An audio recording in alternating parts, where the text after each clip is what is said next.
Olá, ótima tarde para você. Estamos começando mais um De Bem com Você e hoje a gente vai falar sobre ansiedade. A ansiedade é mais do que um sintoma que nós sentimos eventualmente. Em alguns casos, ela pode ser bem grave e se transformar num transtorno. Este é o tema do programa de hoje: os transtornos de ansiedade.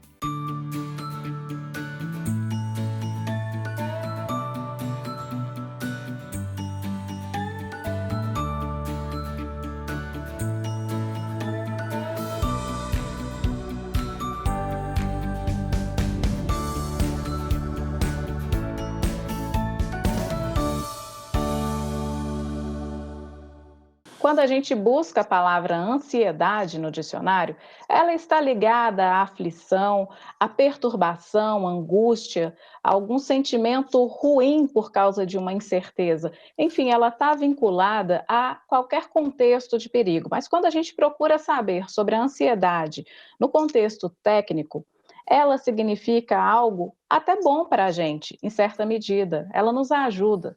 Mas quando essa ansiedade é descontrolada, ela pode nos trazer sintomas físicos e mentais e transformar também, né, virar aí algum tipo de transtorno. E é sobre este assunto que eu converso hoje com o doutor Bruno Brandão, psiquiatra. Doutor Bruno, muito obrigada pela participação aqui no nosso programa. Ótima tarde para você. Eu que agradeço, Ana. Boa tarde para você e boa tarde a todos que estão nos assistindo. Sim, doutor. Eu falei aí brevemente, mas eu gostaria que o senhor explicasse para a gente, afinal, o que que é a ansiedade e como que ela pode ser boa para a gente. Na verdade, a ansiedade ela é uma expectativa em relação ao futuro. Sempre quando a gente fala em ansiedade, a gente está falando algo voltado para o futuro. Então, seria uma expectativa apreensiva, uma apreensão em relação ao futuro. A ansiedade, de um modo geral, ela comporta três dimensões. Ou seja, uma dimensão cognitiva, onde envolve nossos pensamentos. Nossa, será que eu vou bem na prova? Será que eu vou passar no meu exame de direção? Será que eu vou sair bem numa entrevista? Ela comporta também uma esfera afetiva, de emoções, onde a pessoa vai ter medo, raiva, às vezes alegria, quando a gente vai falar aqui agora da ansiedade positiva. Enfim, as emoções de um modo geral. E, por fim, também um componente físico, ou seja, alterações realmente físicas. Palpitação, coração acelerado, falta de ar, enfim. E como você falou aí a respeito da ansiedade como um fenômeno bom, um fenômeno positivo, na verdade a ansiedade, pensa aqui comigo, se você tem uma preocupação em relação ao futuro, isso é bom. A gente só está aqui conversando, eu só vim aqui hoje porque eu estava preocupado. Olha, eu combinei com a Ana, 5 horas eu tenho que estar lá. Se a minha ansiedade está zerada, eu esqueço aquela pessoa largadona, que esquece de tudo, não preocupa com nada. Então, assim, é a ansiedade que move a gente a fazer as coisas. Se eu vou fazer uma prova, é a ansiedade que me faz estudar para essa prova. Se eu vou fazer uma entrevista, é a ansiedade que me faz preparar para essa entrevista. Então, até certo ponto, né, eu me preocupar com o futuro, isso é bom. A gente só estuda pensando em ter uma carreira no futuro. Movido a quê? Movido à ansiedade. Agora, chega um ponto que essa ansiedade, se ela se intensificar demais, ela passa de um determinado ponto onde ela começa a paralisar o sujeito. E aí, nesse sentido, o indivíduo não consegue fazer praticamente nada. A preocupação dele é tanto, por exemplo, com uma prova, que ele não consegue estudar. Entende? Então, assim, existe até um gráfico que mostra, olha, à medida que a sua ansiedade vai aumentando, a sua produtividade ela vai aumentando também, mas até certo ponto.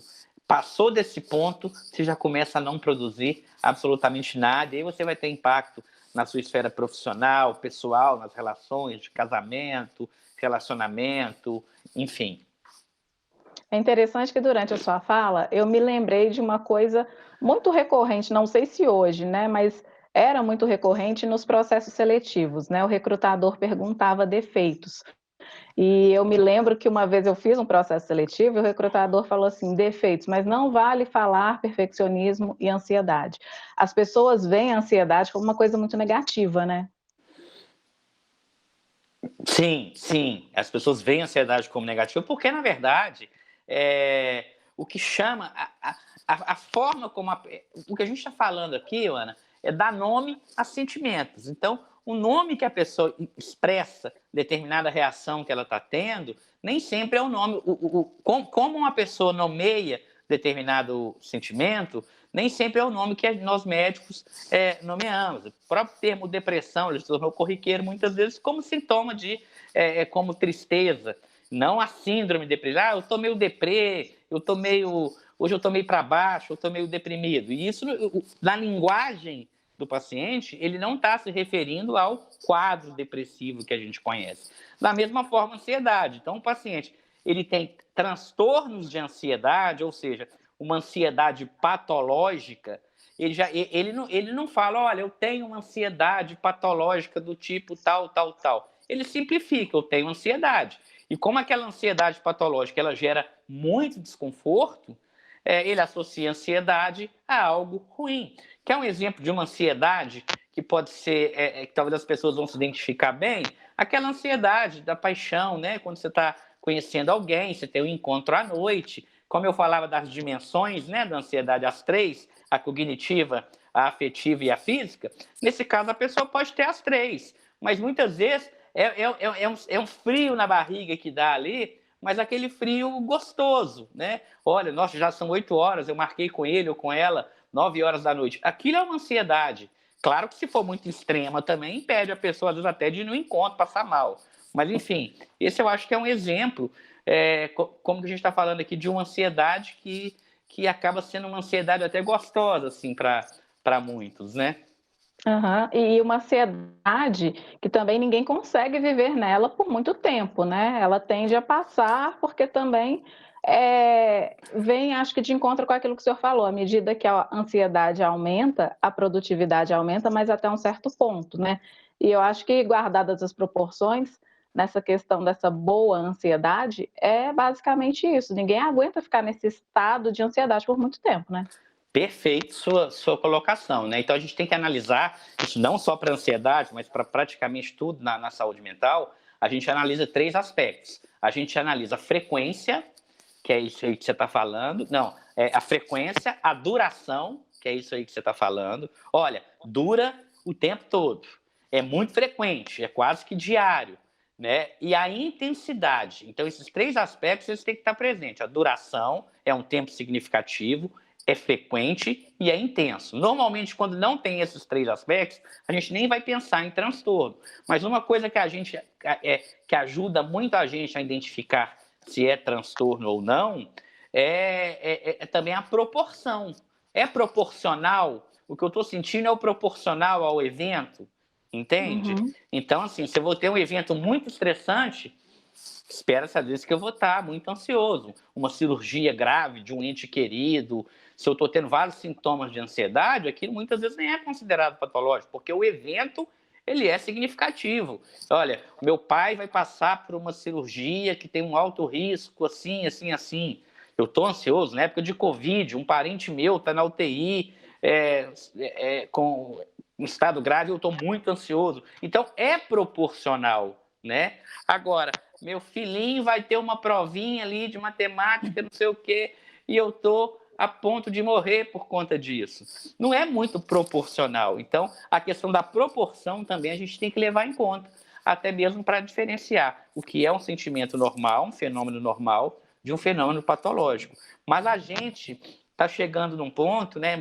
Muitas pessoas, é o que eu costumo dizer, o lado da gente popularizar a psiquiatria tem um lado positivo, porque antigamente as pessoas sofriam caladas, não tinham muito acesso ao tratamento, e isso melhorou. Mas tem um lado negativo também. Um lado negativo é que as pessoas, muitas vezes, elas não querem ter essas emoções que tem que ter. Emoção de tristeza, emoção de ansiedade, tem que ter. Então, a pessoa, às vezes, essa situação, a pessoa um parente dela, por exemplo, vai passar por uma cirurgia, ela está tendo uma ansiedade, você não tem que neutralizar aquilo. Aquilo é uma emoção normal, está proporcional ao evento. E aí muitas pessoas começam a querer buscar medicação, buscar muita coisa para tratar, às vezes, fenômenos, tratar sentimentos que são normais e que fazem parte do nosso dia a dia. Eu costumo dizer assim, nós não somos árvores, né? Nós temos que ter sentimento. Até árvore eu acredito que tem. Minha mãe conversava com elas e falava que elas cresciam melhor, enfim. Mas nós temos essas emoções, né, e temos que ter mesmo. A partir do momento que a gente quer neutralizar isso, aí já não é uma coisa legal. Então a gente tem que analisar aquilo ali: intensidade, frequência, duração, e um ponto que eu falei também, que é o prejuízo. Se a pessoa tem um prejuízo na vida dela. Se não tem isso, normalmente não é transtorno. Uhum. E essa questão da duração, como que a gente contabiliza isso? Olha, existem os manuais, né, os manuais classificatórios, que eles são decididos normalmente em consenso, que eles estipulam tempo. Por exemplo, para depressão eles colocam 2 semanas, um transtorno de ansiedade generalizada fala que você tem que ter todos aqueles sintomas ao longo dos 6 meses, mas isso é uma coisa, algo arbitrária. Então, assim, a gente tem que ter, a gente define lá um tempo para você ter um norte, mas na prática você vai avaliar muito mais o contexto daquele paciente. Então, lá no manual fala que o paciente tem que durar no mínimo 6 meses, mas já tem 5 meses que ele está numa situação assim, deplorável, vamos dizer, você não vai ter que esperar e falar, não, o livro falou que são 6 meses. Então, assim, é algo muitas vezes até um pouco, não diria subjetivo. A gente coloca um tempo definido, mas não necessariamente temos que levar esse tempo a risco. É um tempo que gere um prejuízo grave para esse indivíduo. Tá certo. Então, assim a gente vai interromper a nossa conversa, doutor Bruno, que a gente falou aí do tempo, né, do prejuízo. Eu quero me aprofundar mais nessa questão do prejuízo no próximo bloco, tá bom? Tá ok. Tá certo. De bem com você, vai para o intervalo, mas olha, é bem rapidinho, daqui a pouquinho a gente está de volta.